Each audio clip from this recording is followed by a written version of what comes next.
And I'm going to talk today about the possibility of a double headshot, which was originally raised by several researchers, most notably, I think, Tink Thompson, many years ago. We've always pointed to the double motion of the President's head, the second component in the backwards direction, as evidence that two gunshots were responsible for these motions, and the second one coming from the front. Previous reviews of the autopsy-related materials done by governmental panels, most recently the Forensic Pathology Panel of the HSCA, have concluded that only one bullet struck from behind. There are several problems with this interpretation, though, mainly that the entry point does not coincide with where the autopsy doctors documented an entry point. It would require a jacketed bullet such as CE-399 to uncharacteristically fragment extensively. And additionally, a single impact would have to cause two temporally separate movements of the head in opposite directions. This has necessitated some fanciful explanations, such as some nebulous neuromuscular reaction, which I don't think anyone's ever fully elucidated, or reverse jet effects, which I will show later do not apply to this case. Today I'd just like to provide an alternate explanation based upon simple findings that can be easily appreciated on the materials that reveal fundamental flaws made by previous interpreters of this evidence. First, I'd like to show that the HSCA's proposed entry wound at the cowlick area is in fact an impact point for a bullet, second bullet which fragmented coming from the front of the motorcade. And we can do this simply by correctly orienting the largest skull fragment recovered from the assassination. And again, you've probably all seen this many times. There's 312, a forward motion with particulate matter being expelled after an initial wound, which then quickly reverses in a backwards direction after a brief pause of approximately 1/6 of a second.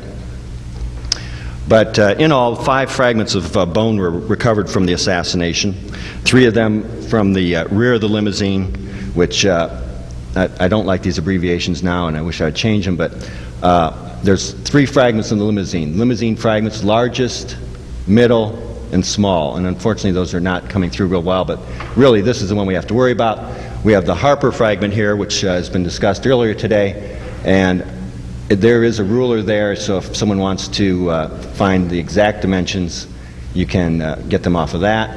And the Weitzman fragment, which may be the Burroughs fragment, that was only described in Seymour Weitzman's Warren Commission testimony, where we discussed the recovery of a skull fragment immediately after the assassination in or near the roadway.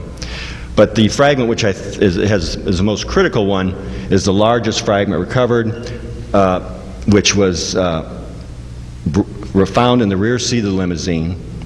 It was taken to the autopsy room. It was x-rayed. It was examined by the autopsy pathologist, and what they saw was external beveling in one corner with some small metallic fragments in the same area. They also noted the presence of a portion of a cranial suture in a portion of this fragment, which will become very important because the presence of that suture only allows a very limited number of orientations in the skull.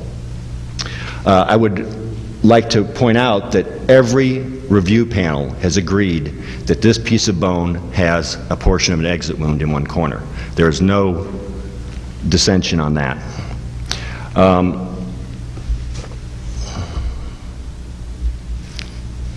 the way we can do this is we can look at the cranial sutures, or we can do it an easier way, and that's just watch the Zapruder film, because the Zapruder film documents where and when each skull fragment was ejected from the head. And we can make it even easier. The ITEC study did this for us. Not only did they demonstrate 2 separate motions of the head in opposite directions, but they also looked at the particulate matter ejected from the skull. Here, there's another one which shows the smaller particulate matter going down, but there's one arising from the mid-parietal region, the other from the front. There may be 2 fragments there. Whether or not there is really not crucial to this discussion, because the most important thing is you have a multiplicity of fragments coming out of the front of the head. There's a small one directed downwards, which is not going to show well for anybody. But the Harper fragment we know we can localize because on its inner surface there are arterial impressions which are characteristic of branches of the middle meningeal artery, just arteries that feed the covering of the skull. And they have a fairly characteristic branching pattern. And that allows us to determine that it fit in the mid-parietal region. Now, probably the most important observation one can make on, on frame 313 is the top rear of the president's head has remained intact. Nothing has been ejected from the top rear of the president's head. Now we know from, and it is agreed upon by all of the review panels and myself, that the x-rays and photographs show that bone is missing in this area. And the question arises is, when does this bone come out and what piece of bone is it? Well, if we look at later frames of the Zapruder film, just keep that in mind because we actually have an x-ray of that skull fragment. And we know that a piece of bone has not been accounted for by the ITEC study because, unfortunately, they stopped their analysis for particulate matter before they had accounted for all the skull fragments, which is quite a big error because this is the largest fragment which was ejected from the skull that day. Again, multiplicity of fragments out the front, no damage to the rear, large fragment unaccounted for. And if we look here, we can see this fragment going across the trunk of the limousine right there. Has a 90-degree corner, convex border, keeps its shape as it slides across the trunk of the limousine. There were eyewitnesses to the fact that this was a piece of skull. Here again, we can also measure it because I know from diagrams the distance of the headrest here. You can do comparative measurements, and you can see that, or if you want to, as I've done, you'll see that it has the same size, shape, and configuration as the fragment which was taken to the autopsy room and which has been universally agreed upon as having a portion of an exit wound in one corner. And we have just documented it coming off the top rear of the president's head. Here, the fragment, actually there's a little bump. A few years ago, someone told me there's an aerial things that come up and it's switched, but it still has the same configuration. If you watch it, we all have seen Jacqueline Kennedy going out on the trunk of the limousine recovering this fragment, bringing it back into the rear seat of the limousine where it was subsequently recovered. Now, there's another way that we can validate this conclusion, and that is by the cranial sutures, which I talked about previously. This severely limits the number of orientations that this fragment has, and very fortunately, the suture area line pretty much lines up with the corner that has the exit fragment in it and the lead fragments. I would like to stop here for just a second and say, Dr. Ron here, I would just love for him to tell me what the antimony and lead content of this lead fragment is. He's never analyzed it. No one has ever analyzed it because it wasn't recovered. Neither was the large lead fragment that we'll see in the top rear of the head, which corresponds to the same impact point. So I think for someone to stand here and say that he can mathematically eliminate any possibility of a second gunshot wound, considering the fact that he does not have all the lead fragments to analyze, is a bunch of bunk. You know, it actually is an insult to my intelligence. He had two small fragments from the front of the head, which probably characteristically may have come from the shot from behind. And we'll look at the x-rays later. But for someone to come up, and then also what I thought was very interesting was he said, it didn't matter where or how many bullets struck the head. Now, I think that if a forensic pathologist shows that there are two entry wounds in the head, we can assume that two bullets went through, but he's not, I guess that doesn't have any bearing on him. I would wonder if he went to the George Lundberg School of Forensic Pathology. Anyway, back to the analysis of the suture lines. This is one that Dr. Bodden would like to say is the analysis, they said it's always the coronal suture because they assumed, since they only had one exit wound, that of course this had to fit in the front of the head. Well, unfortunately, the exit wound in the front of the head, which I agree is present, came from a bullet from behind, is 5.5 centimeters to the right of midline. Well, there's not enough skull missing across the midline to accommodate this fracture. And additionally, if they had bothered to look at the Zapruder film, they would know that multiple fragments arose from the same area. It is impossible, looking at frame 313 of the Zapruder film, that one single fragment arose from the front of the head at the coronal suture, which could have somehow been recovered in the rear of the limousine. It just makes no sense whatsoever. The other orientation, if we want to keep it in the front of the head desperately so that, somehow we can still keep the exit wound up front, we can have the sagittal suture here that runs along the midline at the top of the skull and have that exit corner directed up front. That would have a bullet exiting pretty much near the midline at the top of the head. And neither I nor any of the review panels have ever found any evidence that a bullet exited this location.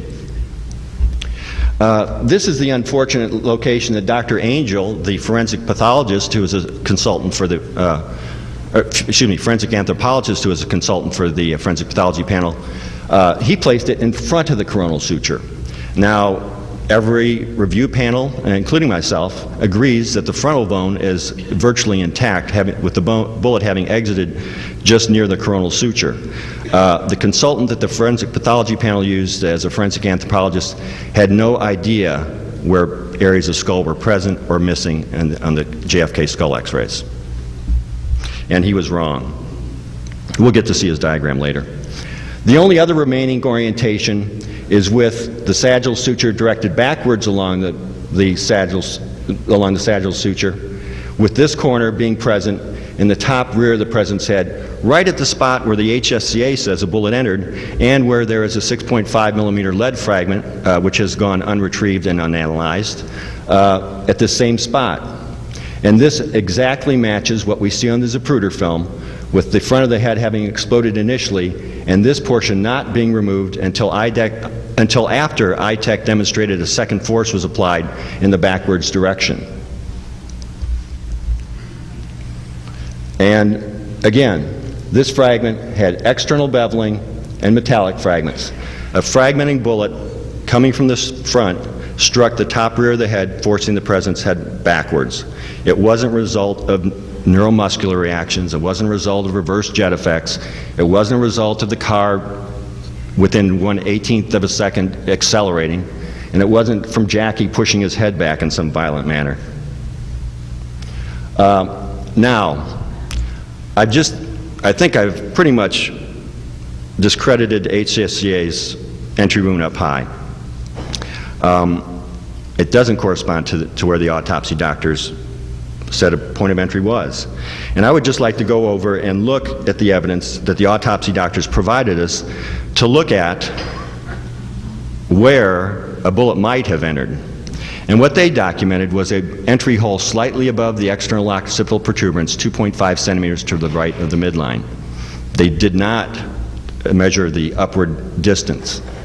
However, we have and I might say one thing which I mentioned before in my previous talk, was that the autopsy doctors have had an advantage that I haven't had, none of the forensic pathologists have had who have reviewed this material, in the fact that they had the body in front of them for hours. They could manipulate the scalp. They could take the pieces of bone, look at them inside and out, and there are no pictures in the limited autopsy photographs which demonstrate this. They've seen things, and they've described things that no one has ever seen except them. So they document an entry hole at the EOP. This is completely consistent with, and it's not at the cowlick area. When they presented with these x-rays by the forensic pathology panel, they said, no, this is not the entry, it has to be lower. By the way, right in here is that 6.5 millimeter fragment that went unanalyzed. This one went unanalyzed. All of these, no one has ever found what the lead or antimony content of all these fragments are. So when someone tells me that they can rule out a second gunshot to the wound to the head, I don't buy it. Here's a drawing that Dr. Humes made presumably without the help of the photographs or x-rays, but I would like to point out that this is another wound slightly above the EOP, and there's bone intervening between it and the large defect at the top of the skull. The HSCA incorporates the entry hole at the edge of the large defect. Here again is another one. This is on the skin surface, but entry hole slightly above the EOP with bone or intervening between it and the large defect at the top rear, well, at the rear of the, on the right side of the head, excuse me. Here's a skull that was marked by them for the forensic pathology panel. Now, just remember that this is 15 years after the assassination. 3 different people marked this skull, and there is tremendous unanimity about where this bullet entered. Not up here, down here. And remember, these were the fellows who had the skull in their hands. And then there's the photographs, which we've gone around and around with, but when they presented this photographs to Dr. Humes, I think most of the members of the House Forensic Pathology panel were astounded when they said, no, that's not an entry wound up there, this is the entry wound, and the lesion in the skull corresponds to that area there, which is something overlying the scalp.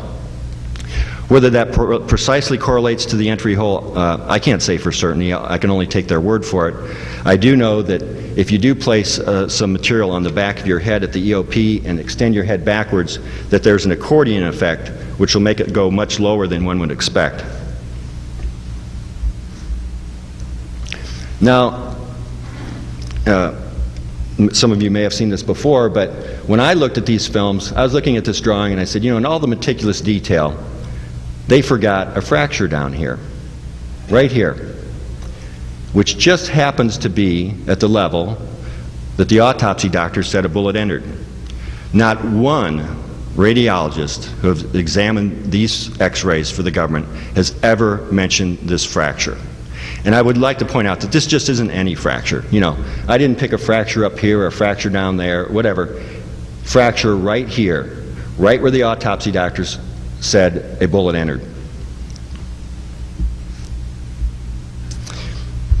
And actually this got put in sideways, but for most people who aren't radiologists it might work out better. Just pretend this is the right side of the head. Normally it would be reversed if you're a radiologist, but that's some idiosyncrasy that we have. But in any case, here's that large fragment that corresponds to the area where this large piece of skull was removed, right here. Now, could that fracture have been created by a bullet? I believe so. Other people believe so. Certainly the autopsy doctors do, because it says in their autopsy report that fractures emanated from the hole of entry. Now, there is a principle called Puppe's phenomenon, P-U-P-P-E''S, that states that pre-existing fractures will stop the propagation of secondary fractures, and I think Roger Feynman demonstrated that yesterday, by the pre-existing gap in the bone. And if we look here at this impact point, a fracture extends across the midline, and it's interrupted by this fracture, which is continuation of the fracture of the right occipital bone. And in my opinion, this fracture stops at, here's the transverse fracture here, and here's its continuation up this way, and I believe it stopped at this point. So that means that this fracture was the first fracture created in the skull. This manifests Puppe's phenomenon. It authenticates or validates the autopsy doctor's location of an initial wound of entrance low in the rear of the head. However, if a bullet entered here, then what struck here? In my view, it was a fragmenting bullet which stuck to the front and drove the president's head backwards. You might also realize that this piece of bone here has been lifted and pushed backwards from the rest of the remaining skull. And is it surprising that we don't see any metal fragments at the entry point? You know, you can't have it both ways. These bullets were made, according to Geneva Conventions, not to fragment. Can they fragment? Yes. But if it behaved characteristically as it should have, it does not surprise me that there are no fragments present at this spot. And it could have entered, created a fracture, and continued on through the front of the head, leaving no visible evidence of its trail. And now I'd just like to show you what I think is a sequence of events based upon the x-rays and the Zapruder film and the known fragments which were recovered from the assassination. At frame 312, 313, a jacketed bullet entered low in the rear of the head at a point described by the autopsy team, did not fragment on entry, and created a transverse fracture. It exited the front rear of the skull. During its passage, it created a temporary pressure cavity, which caused tremendous increase in the pressure inside the skull, which eventually burst the front of the skull out, distributing several fragments, well, at least 2 fragments into Dealey Plaza, this being the Harper fragment because we know from arterial markings that it had to fit in the middle of the head, and other fragments out from in front of that one, leaving the top rear of the head intact. If a bullet had actually entered here and created a pressure cavity, all of the fractures would have been generated by that initial bullet strike. And as such, this fragment of bone back here underlying the scalp, which has remained undisturbed, would have been a loose, free fragment. I would have expected at least some motion of the scalp in the rear or ejection of that fragment as eventually occurred. One might question which is greater in force, the huge temporary pressure cavity which rockets bullets from bone fragments from the head at 80 miles per hour, or some reverse jet effect or neuromuscular reaction which happened to make it move in the backwards direction. But this accounts for no metallic fragments here. That's why it's been so obscure to other people, because one, as far as I know, no forensic pathologist was ever given the data by a forensic radiologist that a fracture existed there. They just assumed, since it was such a nice, big, obvious wound here, that that was the point where the wound existed, and somehow the autopsy doctors missed the entry point by several centimeters. Secondly, bullet entered the hole created by the first exit point, hit the top rear of the head, fragmenting it, struck the rear, depositing metallic fragments at this point in the intact skull, as well as in the corner of the large fragment of skull that it removed, which went across the back of the head. And again, this fragment has been universally accepted by me and every review panel as having a portion of an exit wound in its corner. One other thing that Roger brought up that I would like to point out too is that you know, I mentioned it in the autopsy pathologist drawings. They said that there was bone intervening between the entry hole and the large defect at the vertex. Well, if you read carefully, as I have done through many of the eyewitness testimony, our inspector was questioning Roy Kellerman, a Secret Service agent, who was an eyewitness to the autopsy, and he asked him, what was the distance which separated the large hole at the vertex with the small hole of entry? Roy Kellerman indicated a distance of 2 inches. This is exactly the amount of bone which intervenes between the transverse fracture and the impact point at this higher thing. I don't think Roy Kellerman was hallucinating what he saw. It fits the x-rays and photographs exactly. Now, here is a rendition from the House Select Committee, or the Forensic Pathology Panel, about their pattern of damage to the skull. They have a single bullet entering up here at a point not documented by the autopsy team. The bullet uncharacteristically fragmenting, exiting the front of the head, exploding fragments out. Nowhere on the Zapruder film are you ever going to see a single large fragment arising from the front of the head. By the presence of the suture, it has to fit in the rear of the head, and everyone agrees it is a point where a bullet exited the skull. It had to have come from the front. They didn't know that there was a fracture immediately underlying the point on the scalp where the doctor said a entry hole was, and where the damage caused by another bullet, a non-fragmenting bullet, completely consistent with those other ones fired from behind. This is Dr. Lawrence Angel, who was the forensic anthropologist who places the large fragment in front of the coronal suture. Now, even Dr. Bodden and Dr. Davis, who created this diagram, knew that the frontal bone was intact. Yet, they didn't go back to Dr. Angel and say, Dr. Angel, you know, could you kind of reassess this, because where you have put this bone, There's bone there already. It can't arise from there. But no, they just slipped this in anyway. I think it was getting late, and they just really didn't want to be bothered because they had their minds made up. Now, I'd like to show you something that I've interpreted these films as a radiologist. Other people can look at them. They can make comments, and some of the, I think that you really have to cover everything. And that is, at this point, there's a small area which would appear to be a violation of Pupp's phenomenon.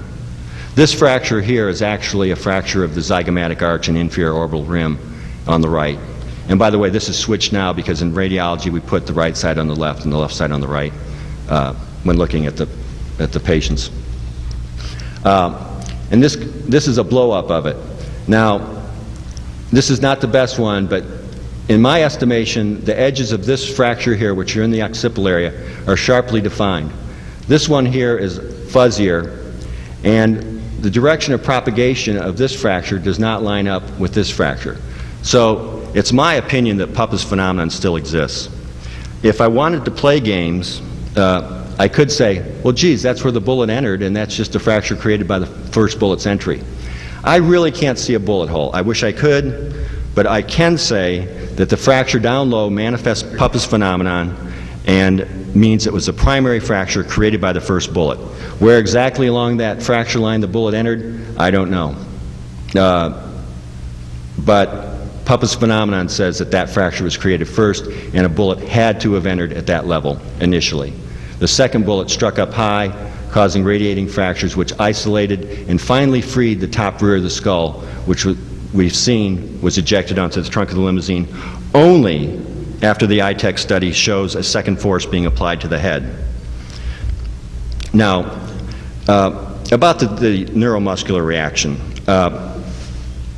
You know, we've got the goat shoot film. I don't know how many of you have seen this, but the Warren Commission decided that, you know, we need some answers here, some explanations. So they anesthetize a goat, which is a quadruped. They anesthetize it, and then they restrain its head, and they shoot it. And they showed some motion of its extremities. Now, how this is applicable to the Kennedy assassination, I don't know, because for one, I don't see his arms flailing around at the time he was shot in the head. And two, I would expect the goat's head to move, and it didn't. And if there are any animal on this planet that has strong muscles that would cause the head to go backwards, it's a goat, because it holds its head out horizontally all its life. You know, those are very strong muscles. So the goat shoot has no, I mean, neuromuscular reaction. The only neuromuscular reaction that occurred is one that selectively isolated those muscles which were so desperately needed by the House Select Committee to cause a backwards motion of the head. No other muscles in JFK's body were activated, but somehow this neuromuscular reaction just happened to get those muscles which will pull the head backwards. Now, that is voodoo science. I think we've seen a lot of that here today, actually. Now, the other cause is the reverse jet effect. And, you know, this was done by John Latimer. The only thing that John Latimer did with his shooting of skulls was he shot himself in the foot. The reason why is that Latimer filmed his shots at hundreds of frames per second. The other thing that we found out 10 years ago was he filled those skulls with paint. Okay, it is a liquid substance which reflects the energy much better than a gelatin or something that actually resembles the brain substance. And when he did, he pulverized the skulls, and yes, he did get them to go backwards, but they went backwards too fast, because the only thing that John Latimer showed, that if there were a reverse jet effect, it would have manifested itself on the very first frame after the initial impact. And we don't see that. It is a delayed backward motion. And that delay, whether it's 50 milliseconds or 100 milliseconds, when it comes to explosions and reverse jet effects, that is way past the time than we would have seen them. So reverse jet effects don't work, neuromuscular reactions don't work. I cannot see this car accelerating so quickly in such a short period of time, and I never see Jacqueline Kennedy's arms move up to hit his head to move it backwards somehow. I mean, and basically it was a simple fact, which some people would like to dispute, that John F. Kennedy was shot by two different bullets in two different directions in a synchronized manner. The one from behind is completely consistent with CE 399, went through. If it fragmented, it may have fragmented on exit, but certainly it didn't fragment when it first entered. The second bullet was a fragmenting bullet which hit the top rear of the head, depositing lead fragments and removing that last portion of the skull, which everyone has agreed has a portion of an exit wound in a corner, and which can be clearly seen, compared, measured as one and the same with the bone analyzed by the autopsy doctors who said, along with every review panel, that it had a portion of an exit wound in it. Here's an x-ray of the Harper fragment. I did show this 10 years ago. And I can really take this analysis a lot further. I really don't have the time now. But I can go into square centimeters of bone loss, the contours of the bone, the various fracture lines. The one thing that I would like to point out, though, is that this is the front of the president's head, this is the rear of the president's head. There is a concave rear border to the Harper fragment. The portion of bone that was left behind has a convex border on the front. When the Harper fragment was blown off, its concave border fit and left a convex border in the complementary portion of skull that was still left behind. And the analysis can go further and further and further, but basically it was 2 bullets causing 2 motions of the head, 2 shots from 2 different directions, and there's only one conclusion, and that was that JFK was killed as a result of conspiracy. Thank you. Yeah, I have a question. Perhaps I was the one who pointed out to you some years ago that there was an antenna back there.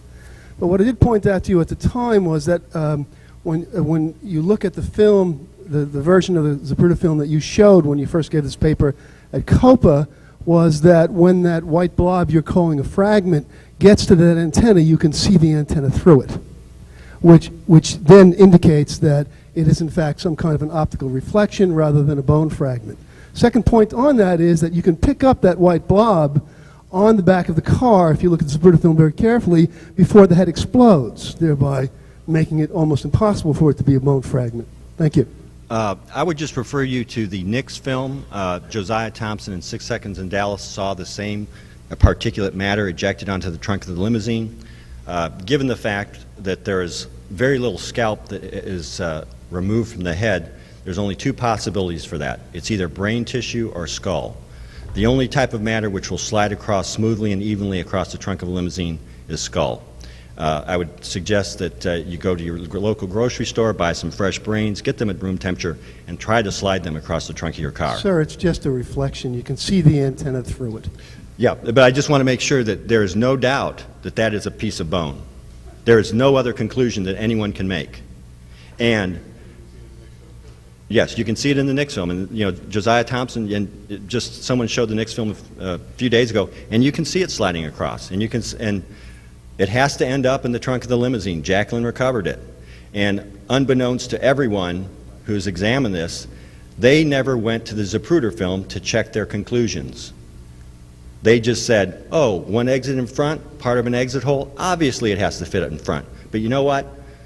This shows you the tremendous evidentiary value of the Zapruder film and the Nix film and any other photograph of the assassination that's available.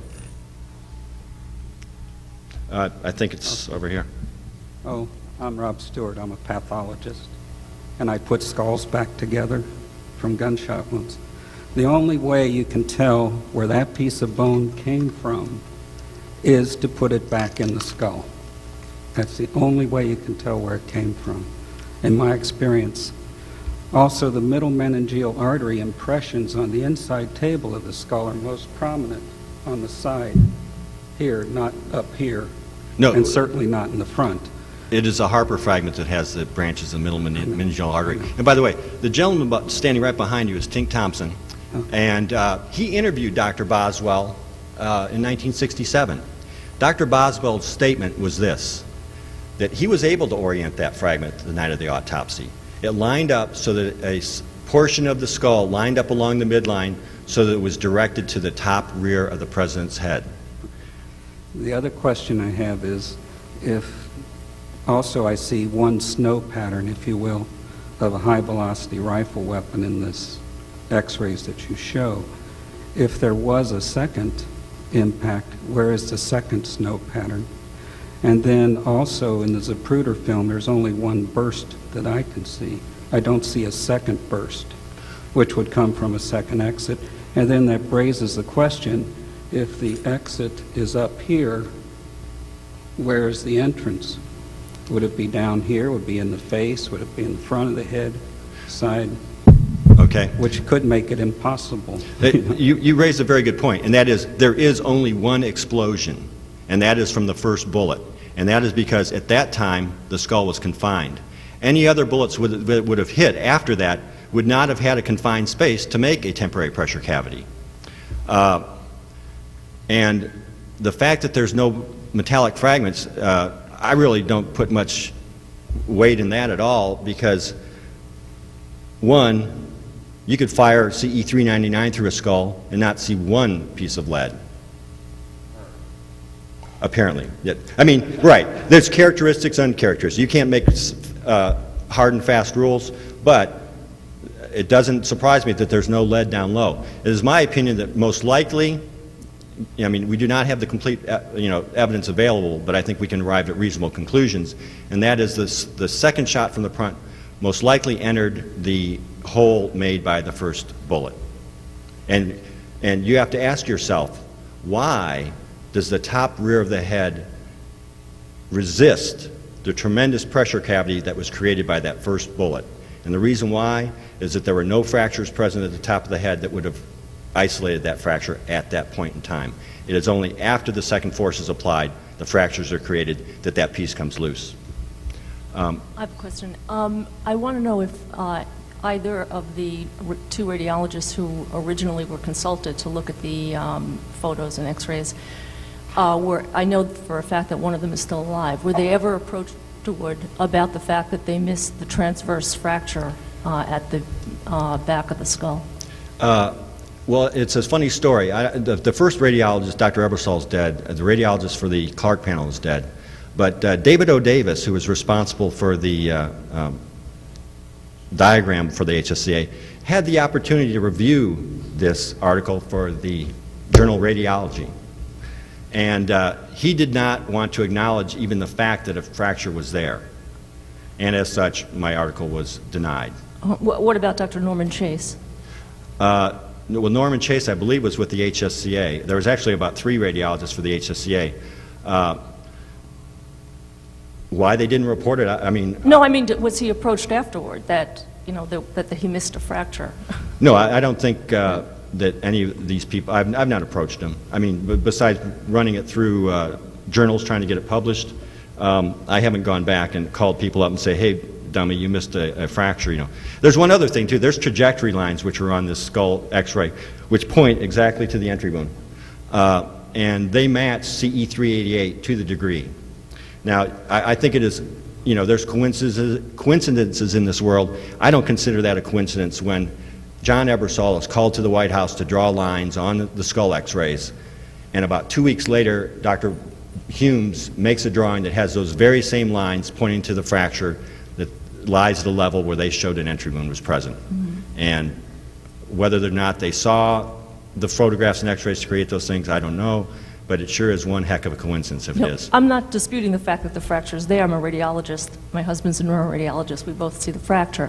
I'm just, and it's also not unusual for radiologists to get on the phone and call each other and say, hey, you know, I just saw a case that you saw, and by the way, you know, you missed it. I was just curious if they were approached. I'm not debating the fact that there's a fracture there. Right. No, I don't think any radiologist who looks at that, you know, when you point it out, it's like it's there. There's no question that it's there. But no, I haven't called them up.